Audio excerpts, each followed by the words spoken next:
చంద్రబాబు నేతృత్వంలోనే కూటమి ప్రభుత్వం అరువు కోసం అడ్డదారులు తొక్కుతోంది. సంపద సృష్టిస్తానంటూ అధిక వడ్డీకే అధిక అప్పులు చేస్తున్నారు. వైఎస్ జగన్ ప్రభుత్వం చేసిన అప్పుల్లో 80% అప్పులను ఈ 18 నెలల్లోనే దాటివేశారు. ఇలానే ఉంటే ఏపీ పరిస్థితి శ్రీలంక ఏమో గానీ ఆఫ్రికన్ దేశమైన సాత్ సూడాన్ కన్నా దిగజారడం ఖాయమని ఆర్థిక నిపుణులు హెచ్చరిస్తున్నారు.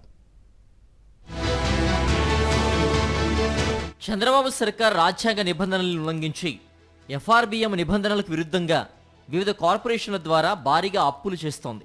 కేంద్ర ప్రభుత్వం నిర్దేశించిన వార్షిక రుణ పరిమితికి మించి చంద్రబాబు అప్పులు చేస్తున్నారు. ఇందులో భాగంగానే తాజాగా Andhra Pradesh state beverages corporation limited నుంచి అధిక వడ్డీకి బాండ్లు జారీ చేయడం ద్వారా అప్పు చేశారు. అంటే మద్యం ఆదాయాన్ని తాకట్టు పెట్టి ఈ అప్పు చేశారు. ఏపీఎస్బీసీఎల్ ద్వారా అప్పు చేయడం రాజ్యాంగంలోని ఆర్టికల్ 293 క్లాస్ 3 కింద కేంద్రం విధించిన వార్షిక రుణ పరిమితిని ఉల్లంఘించడమేనని కేంద్ర ఆర్థిక శాఖ రాష్ట్రాలకు రాసిన లేఖలో స్పష్టంగా పేర్కొంది. కేంద్రం ఆదేశాల ప్రకారం ఏపీఎస్బీసీఎల్ ద్వారా సేకరించే అప్పులు వార్షిక రుణ పరిమితిలో భాగమవుతాయని తెలిసినా కూడా చంద్రబాబు ప్రభుత్వం మద్యం బాండ్లు జారీ చేయడం ద్వారా అప్పులు చేయడం ఆందోళనకరమని నిపుణులు అంటున్నారు. ఇలా చేయడం వల్ల అధిక వడ్డీ భారంతో పాటు కమిషన్ కూడా చెల్లించాల్సి రావడం వల్ల రాష్ట్ర ప్రజలపై భారీ భారం పడుతుందని వారు పేర్కొంటున్నారు. ఏపీఎస్బీసీఎల్ ద్వారా 9.15% అధిక వడ్డీకి 5,490 కోట్లు అప్పు చేశారు. కేంద్రం నిబంధనలకు లోబడి చేసే అప్పులైతే 7% వడ్డీకే వస్తాయి. కానీ ఎఫ్ఆర్బిఎం పరిమితుల్ని, కేంద్ర మార్గదర్శకాలను చంద్రబాబు ప్రభుత్వం ఎప్పుడో అతిక్రమించేసింది. అందుకే 9.15% అధిక వడ్డీతో అప్పులు చేస్తున్నారు. అంతేకాకుండా అప్పు చేయడం కోసం అప్పు మొత్తంపై 1.5% కమిషన్గా చెల్లించారు. అంటే కమిషన్ రూపంలో ఏకంగా 80 కోట్లకు పైగా చెల్లించారు.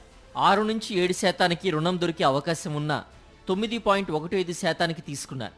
ఇందులో కూడా కుంభకోణం ఉందని ఆరోపణలు వెలువెత్తుతున్నాయి. వైఎస్ఆర్సీపీ ప్రభుత్వం శాచ్యురేషన్ స్థాయిలో సంక్షేమ పథకాలు అమలు చేసింది. నాడు మద్యం ఆదాయంపై చేసిన అప్పులపై చంద్రబాబు బృందం గగ్గోలు పెట్టింది. అంతేకాకుండా కేంద్ర ఆర్థిక శాఖకు, ఆర్బీఐకి, సెబీకి ఫిర్యాదులు చేసింది. రాష్ట్రం శ్రీలంక అయిపోతోందంటూ ఎల్లో మీడియాలో ఎన్నో కథనాలు వండివార్చారు. ఎన్నికల ప్రచారాస్త్రంగా వాడుకున్నారు. మద్యం ఆదాయాన్ని తాకట్టు పెట్టి అప్పులు చేస్తున్నారంటూ ఎల్లో మీడియా చంద్రబాబు బృందం గగ్గోలు పెట్టింది. ఇప్పుడు చంద్రబాబు చేసిందేంటి? అదే మద్యం ఆదాయాన్ని తాకట్టు పెట్టి అధిక వడ్డీకి 5,490 కోట్లు అప్పు చేశారు.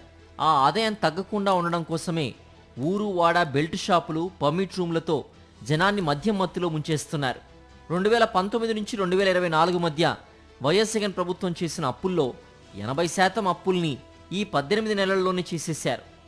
ఈ వేగంతో మరి మిగిలిన 42 నెలల్లో చంద్రబాబు చేసే అప్పులు ఎక్కడకు చేరుకుంటాయో, వడ్డీలు ఏపీ పరిస్థితిని ఏ మేరకు దిగజారుస్తాయో ఊహలకు అందడం లేదని ఆర్థిక నిపుణులు అంటున్నారు. చంద్రబాబు ప్రభుత్వం అస్తవ్యస్త ఆర్థిక నిర్వహణతో రాష్ట్ర ఆదాయ వృద్ధి దారుణంగా క్షీణిస్తోంది. మరోపక్క మూలధన వ్యయం తగ్గిపోతోంది. రెవెన్యూ వ్యయానికి కూడా భారీగా అప్పులు చేస్తున్నారు. ఇలానే ఉంటే ఏపీ పరిస్థితి శ్రీలంక ఏమో గానీ ఆఫ్రికన్ దేశమైన సౌత్ సుడాన్ కన్నా దిగజారడం ఖాయమని ఆర్థిక నిపుణులు పేర్కొంటున్నారు.